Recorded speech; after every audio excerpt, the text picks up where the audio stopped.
تین دوست ایمان اور بھائی چارے سے متحد ہو کر دھوپ سے جھولسے ہوئے صحراؤں اور پرسکون دیہاتوں کے درمیان سے گزرے۔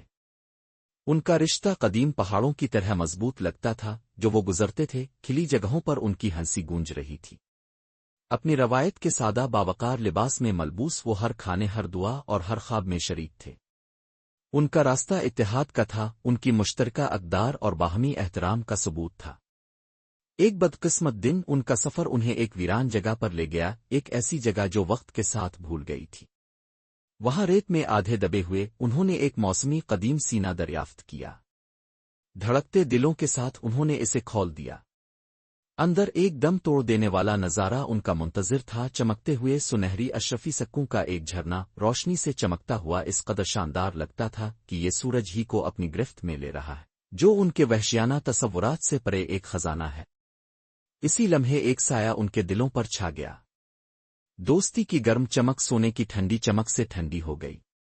لالچ ایک خاموش زہر ان کے خیالات میں گھسنے لگا۔ ان کی آنکھیں جو کبھی برادرانہ پیار سے بھری ہوئی تھیں، اب ایک حسابی چمک تھی۔ وہ خزانہ جس کا مقصد نعمت ہونا تھا، وہ جلد ہی لعنت بن کر ان کے درمیان بدگمانی اور شکوک کے بیج بونے لگا۔ ہر دوست اپنے ذہن کی رازداری میں دوسروں کو بھائی نہیں بلکہ رکاوٹوں کے طور پر دیکھنے لگا۔ لالچ کے وسوسے سیاہ پلاٹوں میں بڑھتے چلے گئے۔ پہلے دوست نے اپنی خواہش سے بھڑک کر ایک منصوبہ بنایا۔ اس نے قریبی گاؤں جا کر ان سب کے لیے کھانا خریدنے کی پیشکش کی، لیکن چپکے سے اس نے اپنے ساتھیوں کے لیے بنائے گئے کھانے میں زہر ملا دیا۔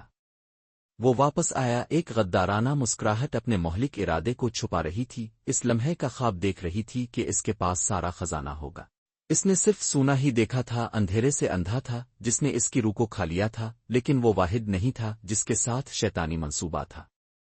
جب وہ دور تھا تو باقی دو دوستوں نے اس کے خلاف سازش کی۔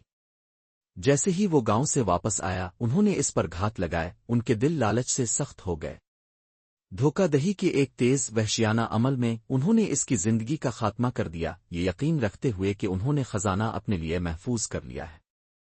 اس کے بعد وہ اس کے لائے ہوئے کھانے کو کھانے کے لیے بیٹھ گئے، اس زہر سے بے خبر تھے جس نے ان کے آخری کھانے میں ڈالا تھا۔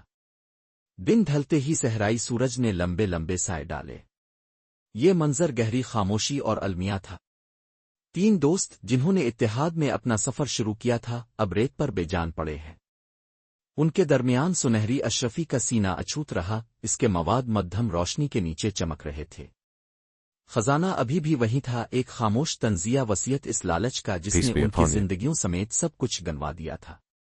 جس دولت کی وہ شدت سے خواہش کرتے تھے وہ باقی رہ گئی، لیکن اس کا دعویٰ کرنے والا کوئی نہیں بچا تھا۔